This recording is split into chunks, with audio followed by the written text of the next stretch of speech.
వర్షాకాలం చలికాలం వచ్చిందంటే పిల్లలకు జలుబు దగ్గు సమస్యలు వస్తూ ఉంటాయి. అయితే పిల్లలు పడుకునే ముందు కాస్త టీ స్పూన్లో సగం తేనె పిల్లలకు ఇవ్వండి. అలాగే తేనె అల్లం కలిపిన రసం టీ స్పూన్లో సగం పిల్లలకు ఇవ్వండి.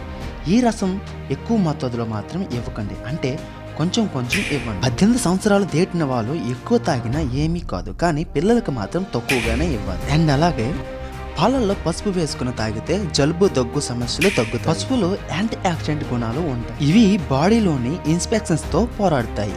జలుబు జ్వరం వంటి సమస్యలు తగ్గుతాయి. పిల్లలకు పాలల్లో కొంచెం పసుపు కలిపి ఇస్తే చాలా ఆరోగ్యంగా ఉంటారు. జలుబు దగ్గు సమస్యలను తగ్గించుకోవడానికి టాబ్లెట్స్ ను సిరప్ ను వాడుతూ ఉంటారు. అలా ప్రతి చిన్న సమస్యకు టాబ్లెట్స్ ను సిరప్ ను వాడటం వల్ల మన బాడీ అనేది టాబ్లెట్స్ కు అడిక్ట్ అవుతుంది. అందువలన చిన్న సమస్యకు కూడా మన మెదడు అనేది టాబ్లెట్స్ నే కోరుకుంటుంది. అలా అయితే మన బాడీ అనేది చాలా వీక్ గా మారిపోతుంది. అయితే ఈ టిప్స్ ఫాలో అయినా సమస్య తగ్గకపోతే వెంటనే డాక్టర్ ని సంప్రదించండి.